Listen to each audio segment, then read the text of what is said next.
can democracy survive in the age of AI?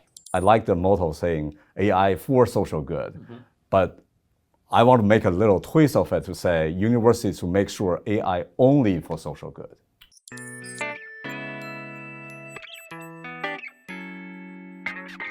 UB Tech Talk from University at Buffalo, the State University of New York. Hi, my name is Siwei Lyu. I'm a SUNY Distinguished Professor of Computer Science and Engineering. I'm the director for UB's Institute for AI and Data Science. I'm also the founding co-director for UB's Center for Information Integrity. I'm David Castillo. I'm a professor of Romance Languages and Literatures, former director of the Humanities Institute, and current founding co-director of the Center for Information Integrity. Hi, I'm Heath Tuttle, the Vice President for IT and CIO here at the University of Buffalo. And I just want to take a minute to thank Professors Lyu and Castillo for coming and spending some time with us and talking about AI. How is AI transforming the way students learn? And what does that mean for the future of teaching and curriculum design? AI changed the way, both in terms of learning and teaching, because previously we think about students coming to university learning, mostly focused on collecting new information and knowledge. But with AI coming in, I think it changed the landscape of learning and teaching in a fundamental way, where information is at the fingertip of the students. They can basically go to a large language model and check for the information they needed. But what needs is more is how do we actually, analyze the information returned from the AI systems and make good decisions based on that. So I think we're now going to change our mindset or the students' mindset from information access to making judgment, evaluation, and synthesis. This is why the humanities and the social sciences are so important today, possibly more important than ever, because the shift here is from information gathering to analysis and interpretation, which are actually the key, the central goals of a humanities education. What role should universities play in guiding ethical adoption in the use of AI technologies? Maybe beyond the educational environment, right? But broader than that. And then how is UB leading the charge in the work that you all are doing in your centers? So we have a CII, Center for Information Integrity lecture series. Our next presentation comes from Jim Gardner. And what he is going to be talking about is, and I think this is his title, is can democracy work in the age of social media? Now, I would even broaden that issue to can democracy survive in the age of AI? To me, those are the key questions that need to be answered by our educational systems. And I'm not talking just about higher education, but early on. We need to engage students and we need to engage each other on what AI means, the impacts of AI as one of the main drivers of the present future that we are all involved in. Right now, a lot of conversations are about whether generative AI can help students cheat, those kinds of things. And those are valid questions. But I think more fundamental questions are the questions that deal with the future of society, democratic societies, the future of the planet, the future of the human race. Right now, we have to emphasize questioning not just what AIs can do and focus on that, but what AIs are doing today, the impacts that the AIs that are out there are already having in our society. Universities can play a very unique role here. On one side, we're continue pushing forward the frontiers of AI research, making AI more efficient, more effective, more powerful, doing social goods for everyone. On the other side, I think universities should also become a norm setter for ethical use, responsible use, and sustainable use of AI technology in the future. And this has to be infused early in the education, in the training of students who will become the main driving force of the society, for the next decades. So I think because of that, university need to take a critical and independent view of the technology development, not only looking at what AI can do, can benefit the general society, but also be aware and be prepared to limit or putting guardrails on the potential harmful use of AI to society. So, I think, I like the motto saying AI for social good, but I want to make a little twist of it to say universities to make sure AI only for social good. So coming back to UB's specialty on that, I think UB is leading AI research and education national-wise and also international-wise. On the other hand, we also have research centers like CII and also IAD, focusing on the ethical, responsible use of AI. And the newly established AI in the Society Department is also a strong gesture that UB take the ethical, responsible use of AI very, very seriously. As co-founders, right, can you tell us about the UB Center for Information Integrity and why it's especially important in the age of AI and the work that you're doing there? The Center for Information Integrity is inspired by the notion that social good needs to be at the forefront of everything we do at the university level. Working on social good needs to take into account not just information, but misinformation, disinformation that is wreaking havoc in our society. To the question we posed before, can democracy survive in the age of AI? It's a big question. I mean, misinformation, disinformation are flooding the airwaves. We need to understand how misinformation originates, how it is transmitted, how the public shares it. Every point in that chain is the object of our inquiries in CII. This is also why CII today, even more than in the past, needs to be focused on AI from the perspective of how AI technologies have become accelerants of the spread of misinformation in our time. And again, we need to do everything we can to not just fight, call attention to the presence of misinformation, red flagging misinformation, but also do everything in our power to mitigate its impact in our society. That requires also community engagement. So our research, educational goals need to involve the community. We've been trying to do that as well. So we have three legs here: research, education, community engagement. What makes our center so unique in the national and international context is that our members come from every discipline imaginable. Yeah, I think the uniqueness of CII, the center at UB, can be exemplified by the faces of CI, the two of us. David is an expert. You mentioned he's an expert of Renaissance era Spanish literature, especially for Cervantes and Don Quixote. I'm studying 21st century AI technology, generative AI technology that can create realistic images, audios, and videos and try to detect them. I mean, it's in my wildest dream that we will become partners and sit at the same table and discussing issues that are critical to the society. This will not happen without the vision of UB setting up a cross-disciplinary center like CII that we can talk with each other and we benefit from the knowledge of each other. And I think coming back to the very mission of CII, information is the commodity of the 21st century society. We make decisions, we perceive the world, make decisions based on information we obtain from social media.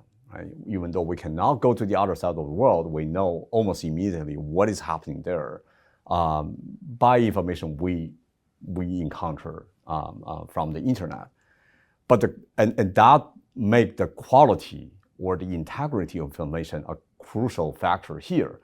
Based on low quality information, we will make wrong decisions, bad decisions, right? And that causes our personal financial loss, reputation damage, and at the higher level, society disability in society, disruption to the democratic process, or threat to national security and public safety.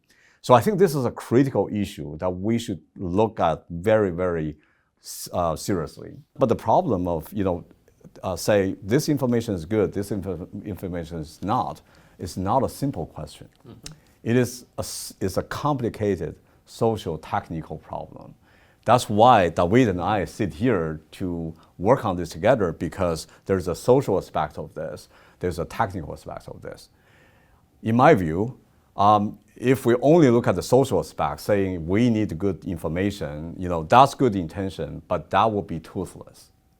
If we only look at the technical solution, say let's develop an algorithm being able to tell all AI generated content from the real ones, that's aimless, because we do not know why we want to do this. Mm-hmm. It's only the combination here at UB, at CII, that we are seeing the best out of two worlds, work together and get a better solution to this. We do not claim that we are arbiters of truth. Right. Mm-hmm. That's not our role.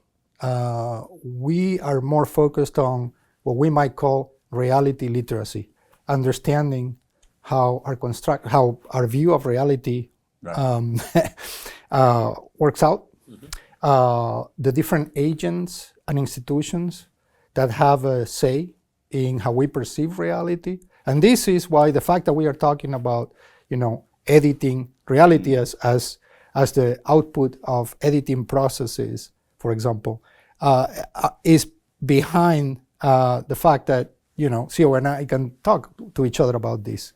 Because here is an area where both of us are interested in analyzing the kind of information around us and its impact. We're also very active doing public outreach.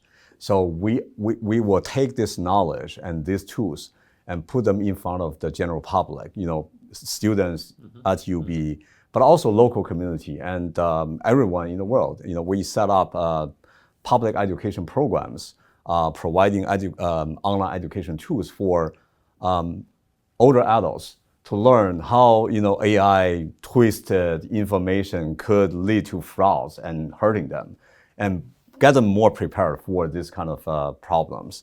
And also for the K-12 education and the general public. I think we're through CII, we're making our research at UB impactful for the broader world and the local community. Something else that we've been doing in this space together, along with a multidisciplinary team, not only from UB, but from other U.S. Universities, mm-hmm. is something we call DART. Mm-hmm. Now is a nonprofit, DART Collective. DART stands for Deception Awareness and Resilience Tools. And basically, we have been providing gamified, fun mm-hmm. tools to seniors, 65 and older, to be able to recognize financial scams that target them disproportionately. Right. It's not that they are more vulnerable than the rest of the population. Right. It's that they are targeted at a disproportionate level. So we have been working with community centers, senior centers, and created some online tools for them to be able to recognize these scams when they, when they come to them, and to have sort of a forward-looking, critical understanding of the internet, so that they are prepared for the next scam. So they understand the patterns, for example, of manipulation. The DART Collective name for the game system is Deep Cover. So you can, if you just go to the App Store or wherever you get your apps and look for Deep Cover, you'll get access to these gamified instructional tools. And it sounds like that public piece, I think, is a key to making sure that we're using AI for the good, right? Yes. I mean, we have to go beyond the campus. We have to go beyond kind of our comfort areas and the people that we normally work with. So that's really important work that you all are doing. For the good and only for the good. And only for the good, yes, yes. And I'm really intrigued by the cross-disciplinary aspect that you all are doing in the center.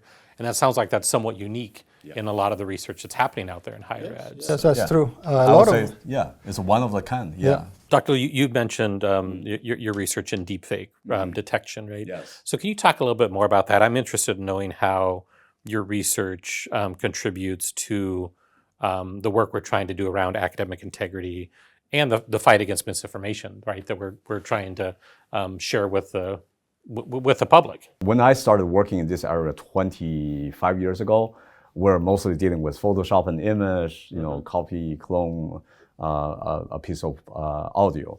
And then fast forward to 2017, late 2017, when the word deepfake first showed up, in the public's radar, I got immediately interested. I'm also interested in AI technology itself, so I've been working in research areas of AI also as long as I started starting my research career.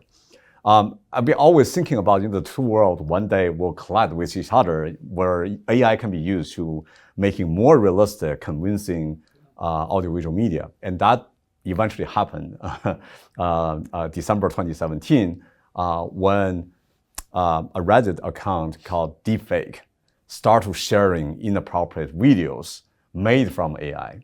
And subsequently, that sort of media, which is created by AI, is being called deepfakes by the general public in media. My core research focus is to develop counter technologies for AI generated or manipulated contents. The idea there, the first one is detection, being able to see, just to tell if something strictly coming from AI models or coming from a capturing device like a microphone or camera recording a real world event, actually happen. And we use AI technologies, statistical analysis, to tell the fundamental differences between, media contents coming from one source against the other. That turns out to be very effective, and we have developed several of the leading detection technologies in the world.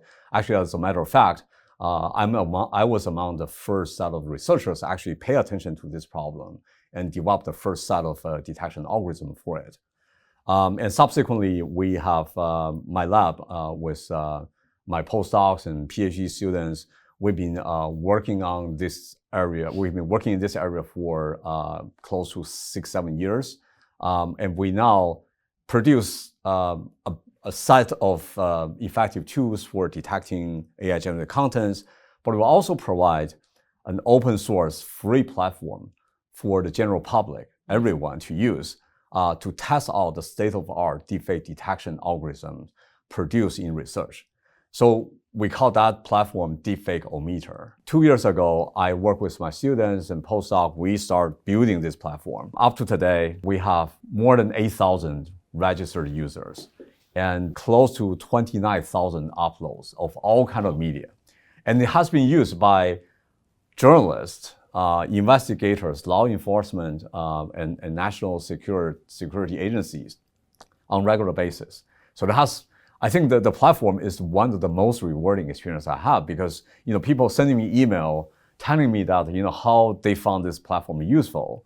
But sometimes they also tell me how this doesn't work.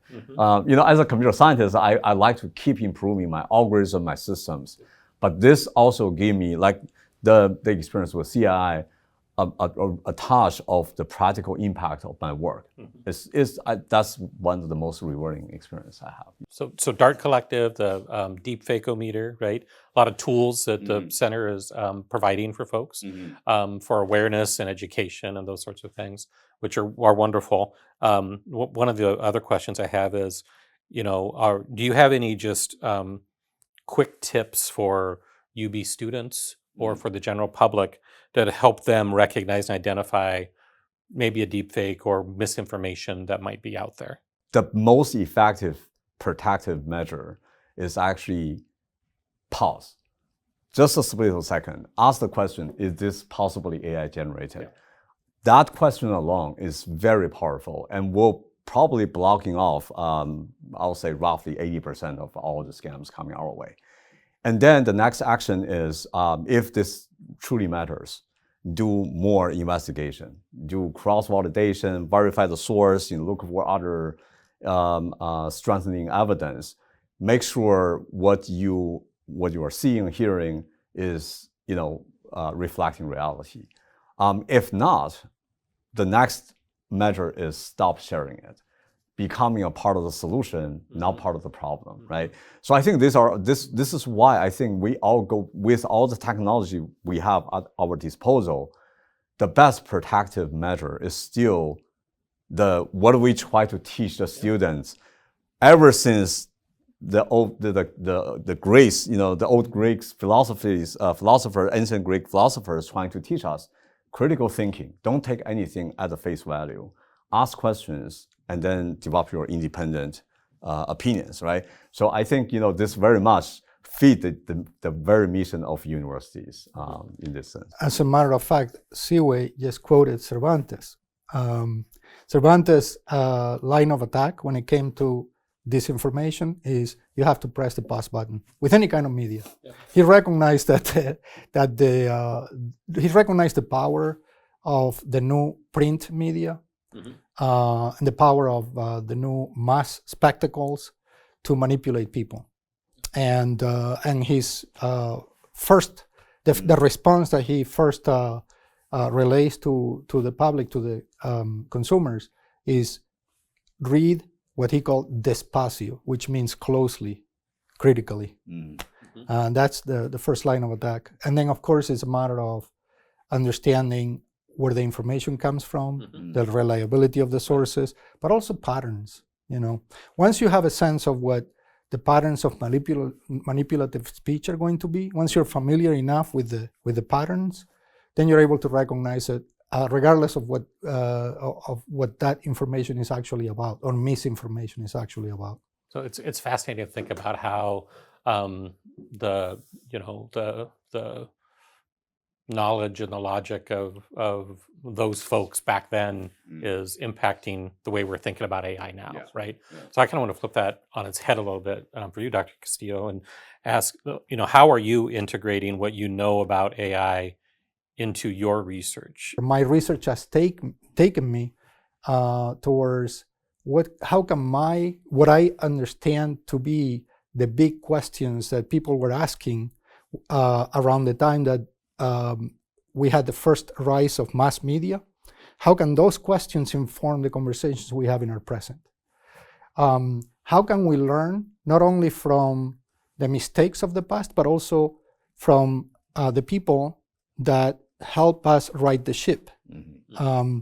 People who called attention to the potential problems of uncritically consuming this new media that was, by all accounts, very flawed in some cases, at a time of democratization of knowledge, pretty much as our time is.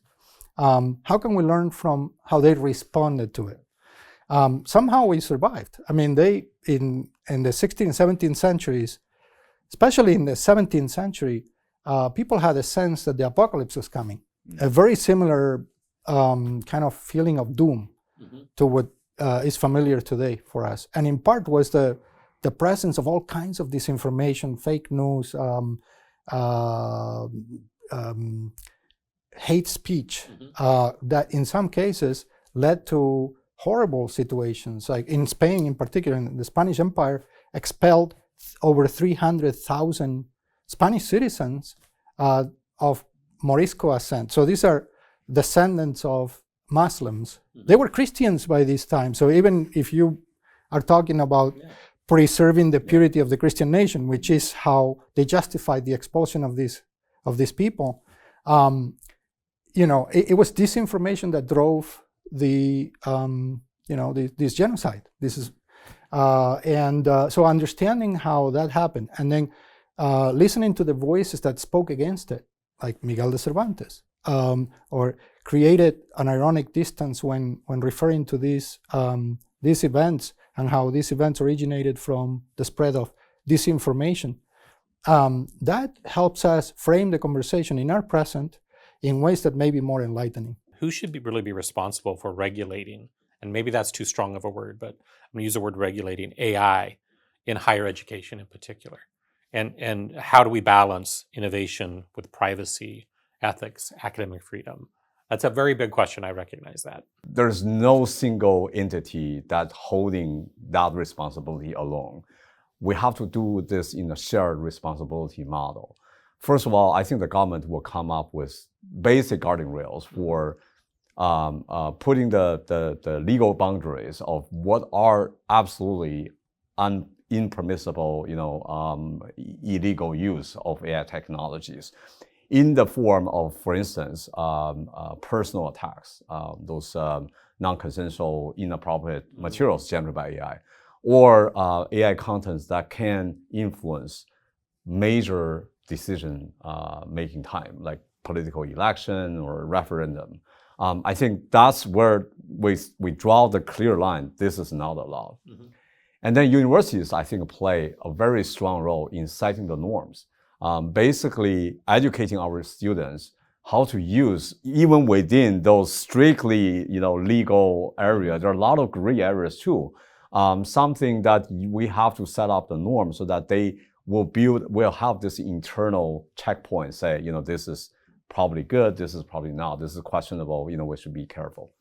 And then I think it also comes down to individual faculty, teachers, to actually apply those rules in classroom based on context. Putting too much restriction on AI technologies will definitely, affect the innovative part of technology development. On the other hand, technology without any regulations, without any guardrails, will be also very dangerous. The way AI development and deployment has worked thus far has privileged corporations.